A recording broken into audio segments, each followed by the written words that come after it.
your thoughts on the NCAA's plan for COVID replacements if teams need to withdraw? Yeah, and what is that plan? So they would replace any team with the conferences. It's so muddled. Wait. Is this before the tournament starts or mid-tournament? I'm going to bring on Seth Greenberg so that he can explain the tournament and I can not sound foolish. ESPN Seth Greenberg, thank you so much for giving us a few minutes. How you doing, sir? Doing great. How you guys doing? It's my favorite time of year. I love this time of year with everything. But before we get to... Even though you're confused. Even though I'm confused. Right, okay. I'm a Rutgers grad, Seth, so I get confused every year at this time of year. But, before we get to it on the court, we wanted to talk a little bit about what you're doing off the court. You're going to be one of the special guests at the American Cancer Society Coaches versus Cancer Tourney Tip-Off Breakfast that's happening March 15th and March 16th. We've talked a lot with the coaches here in Philadelphia about Coaches versus Cancer. Can you talk about your involvement and what it means to you? Yeah, well, I've always been involved with Coaches vs. Cancer. They've done a number of different golf events in the springtime, which I've participated in and helped them secure groups. My dad passed of cancer when I was the head coach of Virginia Tech. My wife oversaw a pink ribbon luncheon for the American Cancer Society, which we tried to help send some of that money to Coaches vs. Cancer. So, look, it's just something that's just so important. Obviously with the pandemic and everything else that's gone on, everything's taken a backseat to the pandemic. But now we've got to get back into hopefully living our lives now that a vaccine is available and hopefully distributed in a fairly expeditious way. And, being involved with this program, which is such a great program, the Philadelphia Coaches vs. Cancer program is one of the best in the country. It's got an incredible tradition. I say the tradition rivals the tradition of the palestra in a lot of ways because the great thing about Philadelphia basketball is it's a family, it's a community. And let's face it, the dreaded disease of cancer impacts families. It impacts communities, and it takes a community to fight this thing and hopefully eventually find a cure. So it's a great organization. I'm proud to be part of it. I have so much respect for the coaches in the Philadelphia area. Most of them are very dear friends, and when they asked me to be involved, I was honored to be involved. Seth, we've talked to all of the coaches in the Philly Six this year about the Coaches versus Cancer and the way that they act off the court. As somebody that coached for a long time and is part of this community, what is it like to be part of this? It's almost like a fraternity that you guys compete when you're on the court and you compete hard. And then once those games are over, you come together for community events and helping your student athletes. What's it like to be part of that fraternity? Well, it's huge. I mean, look, competition is one thing. It's what we do. It's not who we are. I mean, you would think that if you're in coaching, that you're a compassionate individual that wants to help others. I mean, that's what coaching is all about, helping someone get somewhere they can't get themselves.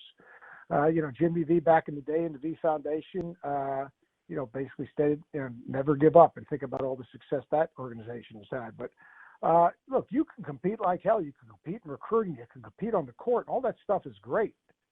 But you also have to live your life. You also have to be a human being. And, the most important thing, especially in the society we live in today, is if everyone decided to try to do something to help someone else, imagine how much better our world would be. So basketball and coaching and competition is one thing. But we're all on the same team in this. And the idea is there's also strength in numbers.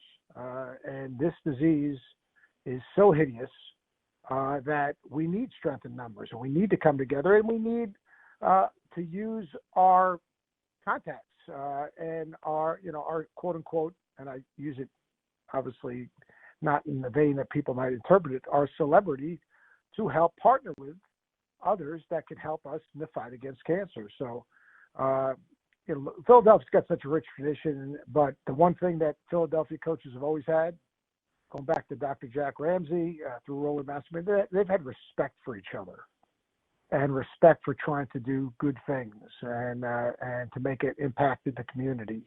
And, the coaches there have continued to move on with that. I mean, you think about the great tradition of Philadelphia basketball, Coach Lynham and Dumpf and Bob Weiner back in the day and, Coach Mass and, obviously, what Jay's doing and just, right across the board, Speedy and, I mean, it's always been a healthy respect for the other guy.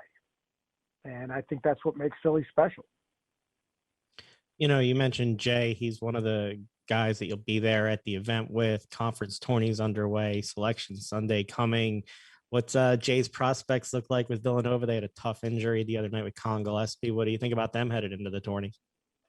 Yeah, I'm actually talking about that on game day tomorrow. It breaks my heart. It breaks my heart to see Colin, who's given so much. I actually sent Jay a text message yesterday saying, I admire him. I admire Colin Gillespie. I admire his leadership. I admire his toughness. I admire his passion. I admire how he plays the game, how he earned his way to where he is today. Nothing was given. Everything was earned. He came in as a recruit that maybe a lot of people thought wasn't good enough.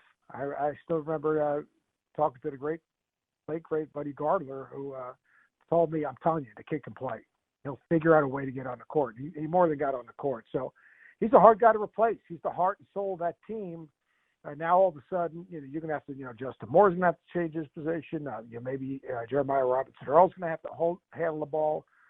They're going to be harder to defend, easier to defend. I mean, when Jay would post him up, and then he'd wait for a double team and redirect the ball or score because he was so strong.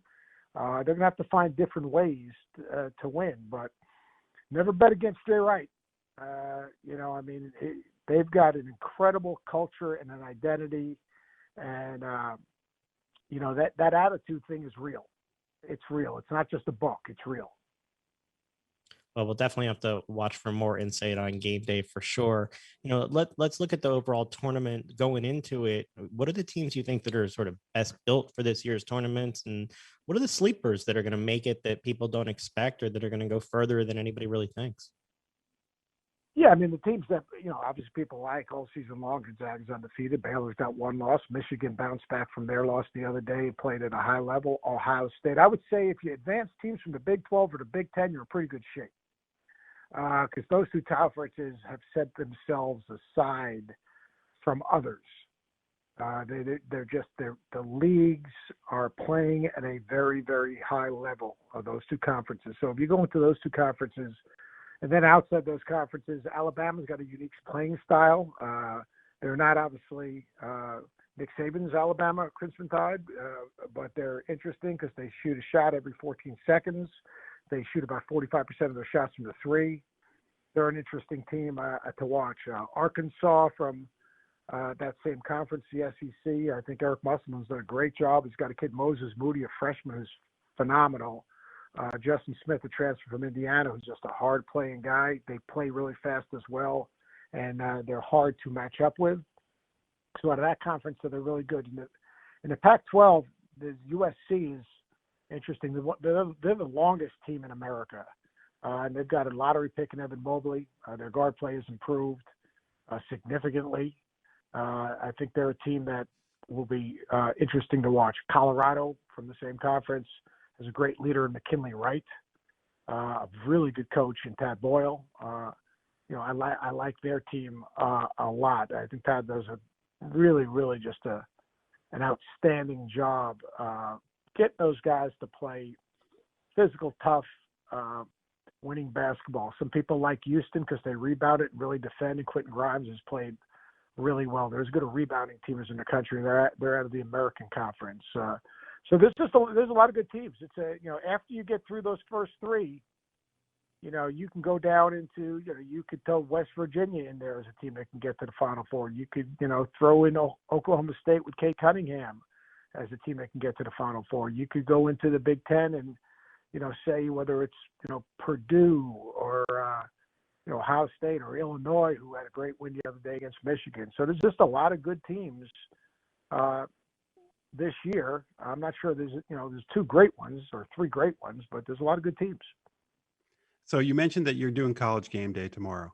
The fans always hold up signs. I don't know how you concentrate with all those fans holding up all the signs, but I got to ask you, of all the signs that you have seen, what is the most amusing or funny one that's ever been directed to you? Well, we're not in the arenas this year, so we have virtual fans. But the funniest is when people, and it was the same funny one that when I was coaching, they'd put up a picture of Uncle Fester and then put up a picture of me and darken my eyes and, think that I looked like Uncle Fester. I'm much better looking than Uncle Fester, although Uncle Fester's a nice guy, I'm sure. But, I mean, So that's always one that I've gotten a chuckle out of all the time. Or obviously just the typical ignorant statements that you get, which is a joke. I like when people say you couldn't coach, that's why you're on TV. I said, well, I was ACC coach of the year twice and have 4 wins against number 1 team in the country. So that's not that shabby. But the Uncle Fester one is the funniest one. I know that obviously it's a little different this year, but what's that like for you to be a part of that game day atmosphere? I mean, as a fan of watching it, it's so much fun. The excitement, the half court shot to win money, all the different things you do, the depth of the quality of the pieces. What's it like to be a part of that for you? Well, it's great. If I'm not coaching, it's the closest thing I get to being in the arena, talking to coaches, going to practices. We feel that we do a really good job of being the voice of college basketball, and the people that do the features. Well, look, I have an easy job. I answer Reese Davis's questions.